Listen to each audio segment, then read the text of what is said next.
चर्चा करते हैं तो द हिंदू ने न्यूज़ लिया है, और न्यूज़ क्या है, न्यूज़ आपके स्क्रीन पर देखने को मिल रहा है दोस्तों। Cyclone Mandous brewing over the bay likely to impact several parts of Tamil Nadu.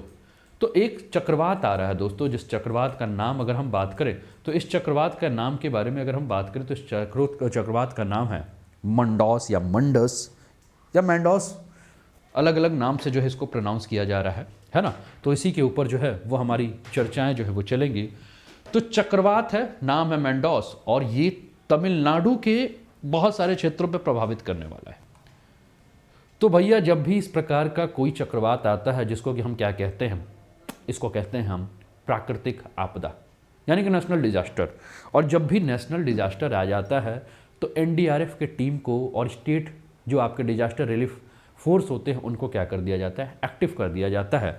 तो एनडीआरएफ की टीम को और एनडीआरएफ के साथ साथ नौसेना को जो है वो तमिलनाडु और पुडुचेरी में जो है वो स्टैंड बाई में रख दिया गया है, क्योंकि बंगाल की खाड़ी के ऊपर मंडरा रहा है एक कहर, बन के लहर, चक्रवात मंडस के रूप में।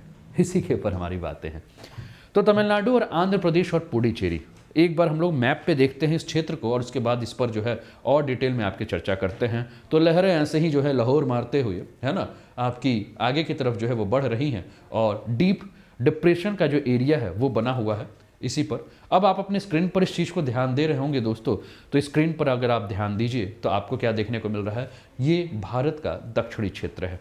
भारत के दक्षिणी क्षेत्र को अगर आप ध्यान दे रहे हैं दोस्तों, तो ये आपको पता ही है कि ये हिंद महासागर का क्षेत्र है, इंडियन ओशियन का रीजन है, ये आप लोग को पता ही है। अब इंडियन ओशियन के रीजन में जो दूसरी चीज़ है, आपको पता है कि ये क्षेत्र जो है वो क्या है आपका, ये है आपका बे ऑफ बंगाल का, और बे ऑफ बंगाल का क्षेत्र है ये आपका। और आपको पता है कि ये क्षेत्र आपको जो देखने को मिल रहा है, ये क्षेत्र कौन सा है आपका, ये क्षेत्र है दोस्तों आपका अरब सागर का।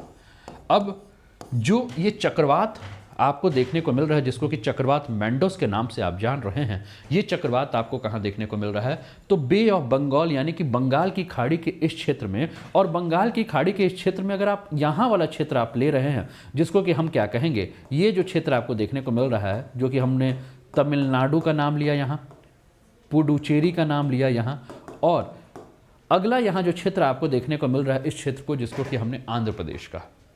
तो ये जो आपको क्षेत्र दिख रहा है, कहा यह जा रहा है कि तमिलनाडु, आंध्र प्रदेश और पुडुचेरी जो कि आपका केंद्र शासित प्रदेश है, इनको जो है वो क्या कर दिया गया है, अलर्ट कर दिया गया है। क्यों अलर्ट कर दिया गया है, क्योंकि बंगाल की खाड़ी में एक चक्रवात आ रहा है जिसको का नाम रखा गया है मंडस, और भारतीय मौसम वैज्ञानिक या भारतीय मौसम विज्ञान विभाग ने जो है वो जो चेतावनी दी है, उस चेतावनी के आधार पर यह कहा जा रहा है कि ये जो आपका चक्रवात है, इसका अवसाद का जो क्षेत्र है, डिप्रेशन एरिया जो है वो कहाँ है, डिप्रेशन का एरिया चेन्नई के पास है। यानी कि चेन्नई के पास, यानी कि चेन्नई से लगभग 900 किलोमीटर दूर बंगाल की खाड़ी में दक्षिण पूर्वी क्षेत्र में है। अब थोड़ा सा ध्यान से अगर आप देखेंगे तो यहाँ आपको नजर आएगा चेन्नई, और चेन्नई से 900 किलोमीटर दूर अगर हम बात करें तो यहाँ इसका जो है वो डिप्रेशन होगा, यहाँ जो है वो इसका अवसाद पड़ना होगा। अब जैसे ये घटना घट रही है, तो घटना जब घट रही है तो एनडीआरएफ की टीम को, भारतीय सेना की टीम को, नौसेना की टीम को जो है वो क्या कर दिया गया है, स्टैंड बाई पोजीशन पे रख दिया गया है कि किसी भी प्रकार की खतरनाक कंडीशंस के लिए आप लोग को जो है वो तैयार रखना है। जो नवीनतम रिपोर्ट है, इस रिपोर्ट में ये कहा गया है कि ये चक्रवात, कहा गया था कि शाम को 6 दिसंबर को रात को 11:30 बजे के आसपास बात करें तो बंगाल की खाड़ी में जो है, बंगाल की खाड़ी में एक क्षेत्र है दोस्तों जिसको कि हम कराईकल का क्षेत्र कहें, और मतलब चेन्नई के पास का जो क्षेत्र है कराईकल और चेन्नई, मतलब चेन्नई से 900 किलोमीटर, कराईकल से 850 किलोमीटर के आसपास जो है ये दक्षिण पूर्व का जो एरिया है उसमें ये आके क्या होगा, आपका गिरेगा। ठीक है ना। अब इसके बारे में जो पूरी की पूरी बातें कही गई हैं, इस साइक्लोन के बारे में बात की गई है, जिस साइक्लोन का नाम मैंडस रखा गया है, तो इससे जो है उम्मीद ये है कि जैसे ही ये चक्रवात आएगा तो चक्रवात आने के कारण जो है तमिलनाडु, आंध्र प्रदेश, पुडुचेरी के क्षेत्र में जो है वो क्या होगी, भारी आपका वर्षा जो है वो देखने की उम्मीद होगी। ठीक है ना। अब ये मैंडस चक्रवात के बारे में थोड़ी सी चर्चा कर लेते हैं, क्योंकि आपके दिमाग में एक बात होगा कि सर ठीक है, थोड़ा सा ये सर मैंडस थोड़ा सा नमोआ मेंढा खोंड टाइप का लग रहा है, पर मैंडस चक्रवात है क्या सर, थोड़ा सा बता दीजिए। तो जानना चाहते हैं मैंडस चक्रवात के बारे में तो एक बार कमेंट कर दीजिए, और अभी तक चैनल को सब्सक्राइब नहीं किए हैं तो चैनल को सब्सक्राइब करके बेल आइकन दबा दीजिए और अपने मित्रों के साथ क्लासेस के लिंक को शेयर कर दीजिए, है ना। तो चलो बात करते हैं हम लोग मेंडस चक्रवात के बारे में। तो मेंडस चक्रवात के बारे में अगर हम बात करें दोस्तों, तो मेंडस चक्रवात जो है एक धीमी गति से चलने वाला चक्रवात है। और अगर चक्रवात है तो चक्रवात को नमी कहाँ से मिलेगी दोस्तों? ज्योग्राफी में आपने हो सकता है एनसीईआरटी की बुक में पढ़ा होगा कि चक्रवात के उत्पत्ति के लिए कौन कौन से कारक जो हैं या कौन से फैक्टर जो हैं वो चक्रवात के उत्पत्ति में सहायक होंगे। अब चक्रवात की उत्पत्ति में जब सहायकों के बारे में अगर आप बात करेंगे दोस्तों, तो आपको सबसे बड़ा जो चीज़ नज़र आएगा वो क्या है कि एक ऐसा जलीय क्षेत्र होना चाहिए, खुला जलीय क्षेत्र होना चाहिए, वहाँ का तापमान 25 डिग्री सेल्सियस के आसपास होना चाहिए। पढ़ा होगा ना, यही पढ़ा था ना, तापमान हो गया भैया 25 डिग्री सेल्सियस के आसपास और जलीय क्षेत्र है। अब जलीय क्षेत्र से उसको क्या मिलेगी? आर्द्रता मिलेगी, नमी मिलेगी। और नमी को क्या करेगा? चक्रवात अवशोषित करेगा। और नमी को जब चक्रवात अवशोषित करेगा तो वर्षा क्या होगी? भारी होगी। और वायु की शक्ति को जो है वो क्या मिलेगा? गति मिलेगा। यानी कि वायु जो है वो बहुत ज़्यादा क्या हो जाएगी? आपकी गतिशील हो जाएगी। आर्द्रता जो है उसके पास बहुत ज़्यादा होगा। फिर आपके दिमाग में एक प्रश्न ये उठेगा, सर ये चक्रवात को लेकर ये जो नाम रखा गया है मेंडस, ये मेंडस नाम जो है वो कैसे रखा गया है, क्यों रखा गया है और कैसे रखा जाता है, इसके ऊपर हम बात करेंगे। लेकिन एक बात और भी करना है दोस्तों। क्या बात करना है कि भैया ये मेंडस जो नाम है वो नाम रखा किसके द्वारा है? तो दोस्तों ये जो नाम आपको मेंडस नज़र आ रहा है, ये मेंडस नाम जो है वो रखा है संयुक्त अरब अमीरात ने, यानी कि यूनाइटेड अरब अमीरात ने जो है इसका नाम क्या रखा है? यूनाइटेड अरब अमीरात ने इसका नाम रखा है मेंडस। तो फटाक से एक बार कमेंट कर दीजिए मेरे इस बताने के बाद कि मेंडस जो नाम रखा गया है वो किस देश के द्वारा रखा गया है। ठीक है ना। चलिए, जब तक आप ये कमेंट कर रहे हैं अपने दिमाग पे दबाव डाल रहे हैं, पहला। दूसरा, ये मेंडस जो चक्रवात है वो भारत के किन राज्य और केंद्र शासित प्रदेश को प्रभावित करने वाला है, इसका भी कमेंट कर दीजिए तो मैं समझ जाऊंगा कि आप मुझे केवल वीडियो में देख नहीं रहे हैं, मुझे केवल सुन भी नहीं रहे हैं, मुझे समझ भी रहे हैं। क्योंकि समझना आवश्यक है ना यार। देखने सूझने के साथ साथ जब तक आप समझोगे नहीं, जब तक आपको जानोगे नहीं, जब तक आप पहचानोगे नहीं, तब तक लिखोगे क्या? तो भैया दो प्रश्न है मेरा। पहला, मेंडस जो नामांकन किया गया है वो किस देश के द्वारा किया गया है, कमेंट कीजिए। और दूसरा, यह मेंडस चक्रवात जो है वो भारत के किन राज्य और केंद्र शासित प्रदेश को प्रभावित करने वाला है, दूसरा। चलिए, जब तक आप ये कमेंट कर रहे हैं आगे की कहानी जो है वो भी समझ लीजिए। आगे की कहानी ये है दोस्तों कि भारत का जो मौसम वैज्ञानिक जो आपका विभाग है, यानी कि आपका जो इंडियन मेट्रोलॉजिकल डिपार्टमेंट है, इसने एक भविष्यवाणी की। क्या भविष्यवाणी की? इसने कहा कि देखिए भैया एक बहुत तीव्र गति से जो तूफान है वो आ रहा है। कहाँ आ रहा है? होता ना, वो आ रहा है, वो आ रहा है, वो आ रहा है, कौन आ रहा है? तो एक कौतूहल का विषय बन जाता है, एक चर्चा का विषय बन जाता है। सब एक्साइटेड हो जाते हैं कि भैया कौन आ रहा है।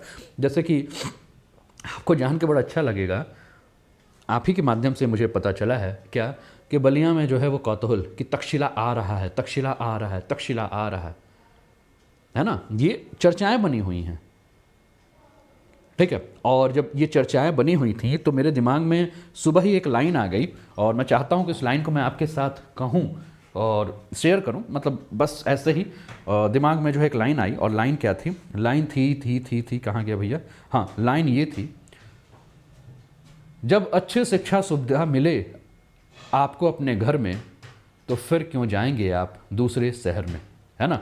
ऐसे ही एक लाइन जो है वो मिल गई थी मुझे। आइए पूर्वांचल का माहौल बदलें, छात्रों का पलायन रोकें। तो ये दिमाग में सुबह सुबह उठते ही मेरे दिमाग में लाइन आई तो मैंने कहा लिख लेते हैं, क्योंकि होता क्या है कि दिमाग से जो है वो उतर जाता है ना। तो कुल कहने का मतलब ये है कि वो आ रहा है, वो आ रहा है, वो आ रहा है। ऐसा जब आ रहा है वाली कंडीशन होती है तो बड़ा जो है वो क्या हो जाता है, सब एक्साइटेड हो जाते हैं कि कौन आ रहा है, कौन आ रहा है, कौन आ रहा है। ठीक है ना। तो सिंपल सी जो चीज़ है, सिंपल सी जो बात है, उस बात पर हम बात करें तो भारत का जो मौसम विज्ञान विभाग है इसने एक भविष्यवाणी की है। क्या भविष्यवाणी की है? उसने कहा कि देखिए एक बहुत तीव्र गति से जो है वो तूफान आ रहा है और इस तूफान का जो डिप्रेशन है, जो अवसाद है, जो इसका गर्त है, वो 6 दिसंबर के आसपास जो है वो तमिलनाडु की राजधानी चेन्नई के उत्तर पूर्व में 900 किलोमीटर के आसपास बंगाल की खाड़ी में जो है वो आपको देखने को मिलेगा। और बंगाल की खाड़ी में जो ये देखने को मिलेगा, ये चक्रवात जो है वो 8 दिसंबर यानी कि आज सुबह जो है वो तमिलनाडु और पुडुचेरी के तटों की ओर जो है वो बहुत तीव्र गति से बढ़ता हुआ आएगा। अब आपके दिमाग में ये होगा, क्या होगा दिमाग में आपके होगा, देखिए जैसे दिख रहा नहीं आपको डीप डिप्रेशन, ठीक है, यानी कि गर्त जो है वो बनेगा। और आपके दिमाग में एक बात ये होगा कि सर ये चक्रवात होता क्या है। तो दोस्तों चक्र और वात, वात का मतलब आप समझते हैं, वात का अर्थ होता है वायु, और वायु अगर चक्र के आकार में हो जाए तो उसको कहते हैं चक्रवात। आप अपने स्क्रीन पर ये देख रहे हैं जो कि सैटेलाइट के द्वारा लिया हुआ इमेज है, इसमें आप वायु को क्या देख रहे हैं, वायु का आप देख रहे हैं चक्र के आकार पर आपको ये वायु जो है वो देखने को मिल रहा है। और इसकी दिशा अगर आप देख रहे हैं तो इसकी दिशा कैसी दिख रही है, तो आपको ये दिशा जो है वो एंटी क्लॉकवाइज देखने को मिल रही है। कैसे देखने को मिल रही है, एंटी क्लॉकवाइज। और ध्यान से अगर आप देख रहे हो तो आपको क्या लग रहा होगा, बड़े ध्यान से देख रहे हो तो आपको ऐसा ही लग रहा होगा कि सांप जो है वो कुंडली बना के जो है वो बैठा हुआ है। सांप क्या हुआ है, सांप जो है कुंडली बना के बैठा हुआ है, कहाँ, कहीं भी, ऐसे ही ना। अब मैं इसके बीच में खड़ा हो गया तो ऐसा लग रहा है कि मेरे ही सर के ऊपर जो है वो सर्प देवता जो है बैठे हुए हैं, है ना। तो ऐसा नहीं है, ये साइड में है। अब ऐसा ही महसूस हो रहा है ना, क्या महसूस हो रहा है कि सांप जो है वो कुंडली बनाकर जो है वो बना हुआ। अब इस चक्रवात के बारे में अगर हम बात करें दोस्तों, तो चक्रवात कहाँ होता है, तो जहाँ कम दबाव वाला क्षेत्र होता है। और भूगोल में आपने एनसीईआरटी में पढ़ा होगा मेरे दोस्त कि तापमान और वायुदाब के बीच में उल्टा संबंध होता है, यानी कि कम दबाव का अर्थ है कि तापमान ज़्यादा। यानी कि चक्रवात के बारे में अगर हम बात करें तो चक्रवात क्या है, आपका एक कम दबाव वाला क्षेत्र है जिसके आसपास जो है वो उच्च दबाव से केंद्र की तरफ जो है वो वायु जो है वो बहुत तीव्र गति से परिसंचरण करती है, सर्कुलेट करती है। अब उत्तरी गोलार्ध और दक्षिणी गोलार्ध, जब पृथ्वी को अगर बड़े ध्यान से देखोगे आप, आपके स्क्रीन पर जो है वो आपको पृथ्वी नजर आ रहा है ना, यानी कि ग्लोब नजर आ रहा है। और ग्लोब को ही हम पृथ्वी के रूप में हम समझें तो आप क्या देख रहे हो कि ऊपर वाला हिस्सा है जिसको कि हम क्या कहते हैं, नॉर्दर्न हेमिस्फीयर, नॉर्थ हेमिस्फीयर या उत्तरी गोलार्ध, और नीचे वाला हम क्या कहते हैं, सदर्न हेमिस्फीयर या दक्षिणी गोलार्ध, यही कहते हैं। अब हम बात कर रहे हैं उत्तरी गोलार्ध में। अब इस उत्तरी गोलार्ध की अगर हम बात कर रहे हैं, क्योंकि हम कहाँ की बात कर रहे हैं, हम बे ऑफ बंगाल की बात कर रहे हैं, बंगाल की खाड़ी के क्षेत्र में बात कर रहे हैं, हिंद महासागर के क्षेत्र में बात कर रहे हैं। तो हिंद महासागर के क्षेत्र या बंगाल की खाड़ी के क्षेत्र को देखें तो हमें कहाँ देखने को मिलेगा, उत्तरी गोलार्ध के क्षेत्र में जो है आपको देखने को मिलेगा। तो उत्तरी गोलार्ध के क्षेत्र में जब इसकी दिशा की बात करें तो आपको ये कैसा दिख रहा है, तो ये आपको एंटी क्लॉकवाइज डायरेक्शन में देखने को मिल रहा है, वामावर्त दिशा में आपको देखने को मिल रहा है। लेकिन अगर यही दक्षिणी गोलार्ध में आपको देखने को मिलेगा तो ये चक्रवात कैसे मिलेगा, तो ये आपको क्लॉकवाइज डायरेक्शन में, यानी कि घड़ी की दिशा में आपको देखने को मिलेगा। आमतौर पर चक्रवातों के बारे में अगर हम बात करें दोस्तों, तो चक्रवात क्या होता है, एक बहुत ही विनाशकारी तूफान होता है। और ये जब तूफान आता है तो मौसम को क्या करता है, खराब कर देता है। फिर आपके दिमाग में होगा सर ये चक्रवात को अंग्रेजी में तो साइक्लोन कहते हैं, ये साइक्लोन का अर्थ क्या होता है। तो दोस्तों साइक्लोन के बारे में बात करें तो साइक्लोन एक ग्रीक शब्द है, और ग्रीक शब्द में साइक्लोन जो शब्द बना है वो बना है साइक्लोस से। किससे बना है, साइक्लोस। और साइक्लोस का अर्थ क्या होता है, कॉइल्स ऑफ स्नेक। क्या होता है, कॉइल्स ऑफ स्नेक, जो कि आपके स्क्रीन पर जो है ये देखने को मिल रहा है ना, ये कॉइल्स ऑफ स्नेक आपको आपके स्क्रीन पर देखने को मिल रहा है। यहीं से बना है भैया साइक्लोन, जो कि ग्रीक वर्ड है। फिर आपके दिमाग में होगा कि सर ये ग्रीक वर्ड जो देखने को मिल रहा है, जिसको कि आपने कहा कॉइल्स ऑफ स्नेक, जिसको कि हम साइक्लोस कहते हैं, जिससे बना हुआ साइक्लोन, ये शब्द देने वाला है कौन, कौन है। तो ये शब्द देने वाला है आपके स्क्रीन पर ये व्यक्ति जिसका नाम है हेनरी पेंडिंगटन। तो हेनरी पेंडिंगटन के द्वारा जो है दोस्तों ये शब्द दिया गया, क्या, जिसका नाम है साइक्लोस। और साइक्लोस जो शब्द दिया गया है, ठीक है ना, तो हेनरी पेंडिंगटन जो है उन्होंने क्या किया, बंगाल की खाड़ी और अरब सागर के क्षेत्र में जो उष्णकटिबंधीय तूफान उठते हैं उनके बारे में अध्ययन किया।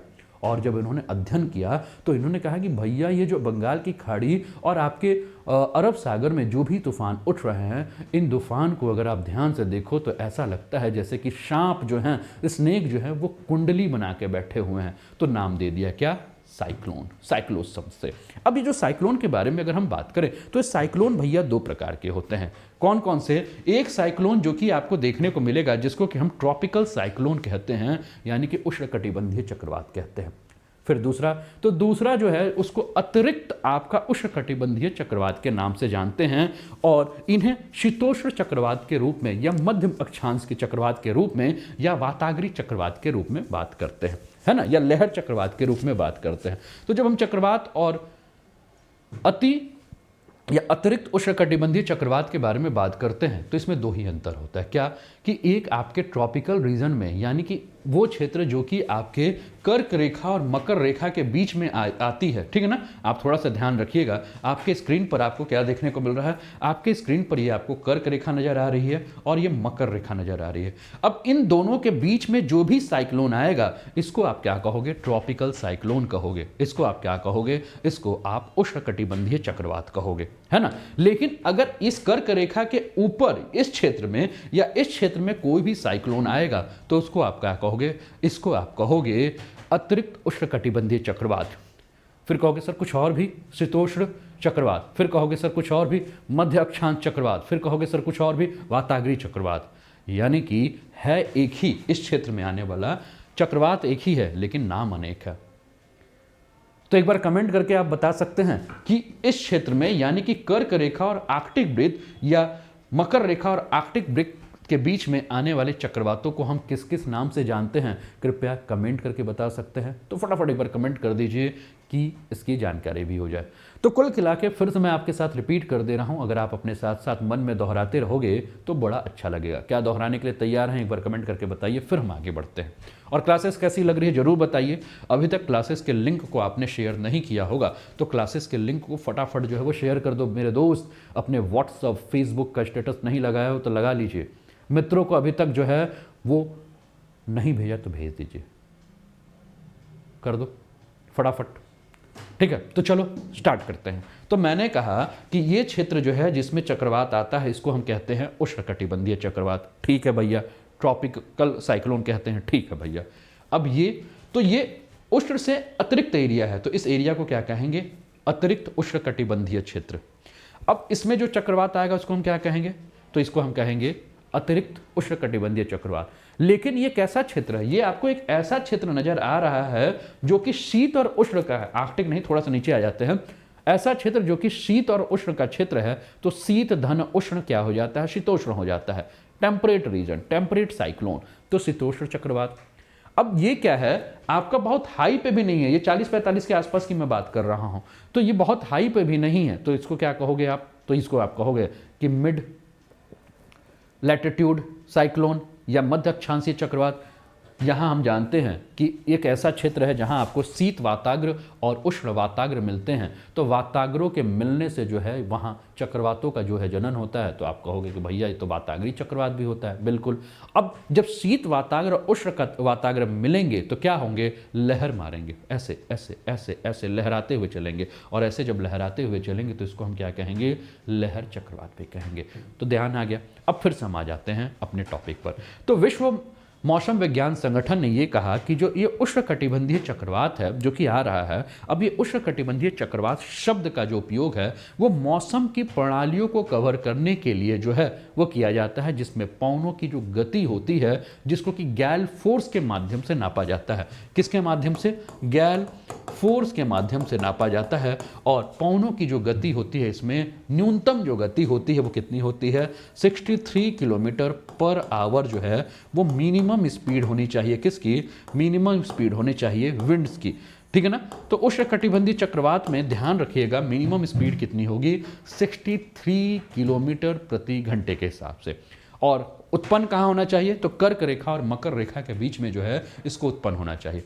उष्णकटिबंधीय चक्रवात या उपोष्णकटिबंधीय चक्रवात आपको कहाँ देखने को मिलेंगे, तो वहाँ जल जो है वो अधिक मात्रा में होना चाहिए। मेरी बात समझ में आ रही है ना, जल क्या होना चाहिए, अधिक मात्रा में जो है वो जल का क्षेत्र होना चाहिए। और मौसम प्रणाली के बारे में अगर हम बात करें तो आपका जो जल पर ये विकसित होने वाला एक बृहत मौसम प्रणाली है जिसमें सतही हवा परिसंचरण में ये व्यवस्थित होती है। अतिरिक्त उष्णकटिबंधीय चक्रवात में अगर हम बात करें तो ये हमें समशीतोष्ण क्षेत्रों में, उच्च अक्षांश क्षेत्रों में उत्पन्न होते हैं और ये ध्रुवीय क्षेत्रों में उत्पत्ति के कारण जो है ये जाने जाते हैं। अब प्रश्न ये आता है कि ये चक्रवात जो हैं, इन चक्रवातों का नामांकन कैसे होता है। तो ट्रॉपिकल साइक्लोन नेमिंग के बारे में बात करें तो दोस्तों विश्व भर में जहाँ भी महासागर है, जहाँ भी महासागर बेसिन है, तो वहाँ जो है चक्रवात उत्पन्न तो होते ही होंगे। अब उष्णकटिबंधीय चक्रवात के बारे में अगर हम बात करें तो उष्णकटिबंधीय चक्रवात के चेतावनी केंद्र भी हैं जिनको कि हम इंग्लिश में ट्रॉपिकल साइक्लोन वार्निंग सेंटर्स के नाम से जानते हैं। अब ये होता क्या है कि एक क्षेत्रीय मौसम विज्ञान केंद्र होता है जहां इसके द्वारा इसको नाम किया जाता है। भारत में अगर हम बात करें तो भारत में मौसम विज्ञान विभाग के 5 ऐसे केंद्र हैं और 6 आपके क्षेत्रीय जो हैं वो मौसम वैज्ञानिक केंद्र हैं। वर्ष 2000 की अगर हम बात करें तो वर्ष 2000 में क्या हुआ कि हिंद महासागर के आसपास के जितने पड़ोसी देश हैं उन्होंने कहा कि क्यों ना हम इन चक्रवातों को लेकर इनका नाम रखने की प्रक्रिया शुरू करें, ठीक है ना। जैसे बच्चा होगा तो नाम कौन रखेगा, है ना, घर परिवार में कि नहीं इस बार बाबू का नाम तुमने रखा तो अगली बार बिटिया होगी तो हम रखेंगे, तो उसके बाद अगली होगी तो हम रखेंगे, ऐसे करके आपस में जो है वो डिसाइड किया गया। तो हिंद महासागर क्षेत्र में 8 देश हैं और इन 8 देशों ने मिलकर क्या किया कि भैया 8 बच्चे होंगे, 8 बच्चों का नाम हम रखेंगे। पहले का नाम लल्ला, दूसरे का कल्ला, तीसरे का टल्ला, पल्ला, मल्ला, गल्ला, ऐसे करके 8 नाम, है ना, 8 देशों के द्वारा नाम जो है वो रखना शुरू हुआ। तो 8 देश कौन हुए? तो 8 देश हुए बांग्लादेश, भारत, आपके, ठीक है ना। कौन कौन से मैं एक बार मैप में आपको दिखा देता हूँ, आपको ज़्यादा सही रहेगा। मैप में अगर आप देखेंगे तो आपको कौन कौन से देश देखने को मिल रहे हैं। तो बांग्लादेश है, भारत है, म्यांमार है, ठीक है ना, मालदीव है ना, ओमान है, पाकिस्तान है। आप इधर एरिया में देखिए ओमान आपको नजर आ रहा है, पाकिस्तान नजर आ रहा है, ठीक है ना। ये सब आपको देश देखने को मिल रहा है। श्रीलंका आपको दिख रहा है, मालदीव देखने को मिल रहा है, थाईलैंड का एरिया आपको नजर आ रहा होगा, है ना। तो ये सारे देशों ने कहा कि हम क्या करेंगे कि हम मिलकर जो है वो नामांकन करेंगे, ठीक है ना। अब जैसे ही चक्रवात इन 8 देशों के पास किसी के हिस्से में पहुंचता है, ठीक है ना, तो वो क्या करते हैं, नाम रखते हैं। और इस नाम के माध्यम से जो है वो पता चलता है कि अच्छा इस बार चक्रवात ये था, इस बार चक्रवात ये था। इसलिए आप देखते होंगे कि जब भी चक्रवात आते हैं तो उनके नामांकन जो हैं वो आपको देखने को मिलते हैं। चक्रवात वही होता है, विनाश ही करेगा, है ना, आएगा, पानी बरसाएगा, तहस नहस करेगा, लेकिन नाम जो है वो अलग अलग होगा। ये बात हुई 2000 में, लेकिन 2018 में क्या हुआ कि इसमें 5 देश और मिल गए। कौन कौन से? ईरान, कतर, सऊदी अरब, संयुक्त अरब अमीरात और यमन। और इस बार का जो चक्रवात आपको आने नज़र आ रहा मेंडोस, इसका नाम किसने रखा है? तो इसका नाम रखा यूएई ने। तो टोटल अगर हम बात करें तो टोटल आपको कितने कंट्रीज नज़र आएंगे? तो 13 कंट्रीज हैं जो कि हिंद महासागर क्षेत्र में हैं जिन्होंने इसका नामांकन करने की प्रक्रिया की है। तो क्या आप मेरे साथ एक बार दोहराना चाहोगे कि वो 13 कंट्रीज कौन कौन से हैं? क्या मेरे साथ एक बार दोहराने का प्रयास करोगे कि वो 13 कंट्रीज कौन कौन है? एक बार कमेंट करके बताओ तो हम लोग साथ में दोहराते हैं। बताओ। सभी को गुड मॉर्निंग है, सभी को गुड मॉर्निंग है। कैसा लग रहा है सेशन? अपना फीडबैक जो है वो देते रहिएगा और अपने मित्रों के साथ भी जो है वो शेयर भी करते रहिएगा, ठीक है ना। चलिए, तो पहला देश कौन सा है? तो सबसे पहला हमारा अपना देश भारत, फिर भारत के बगल में बांग्लादेश, ठीक है, भारत के इधर पाकिस्तान, 3 तो यही हो गए। भारत के नीचे आपको कौन कौन सा देखने को मिलेगा? तो श्रीलंका हो गया, मालदीव हो गया, ठीक है। अब भारत इधर साइड में देखिए तो थाईलैंड नजर आएगा। भारत दूसरे तरफ साइड में देखिए तो आपको क्या नजर आएगा? भारत दूसरे तरफ साइड में इधर उठाए तो आपको क्या नजर आएगा? ओमान नजर आएगा, ठीक है ना। फिर थाईलैंड के ऊपर आप आएंगे तो आपको म्यांमार नजर आएगा। तो ये 8 देश तो आपको ऐसे ही हो गए, ठीक है। फिर 5 ने कहा हम और रहेंगे, तो भारत ने कहा चलो बेटा आ जाओ, क्या दिक्कत है, मिल के काम करते हैं। तो फिर पहुंच जाते हैं हम लोग कहाँ? फिर हम लोग पहुंच जाते हैं इस क्षेत्र में।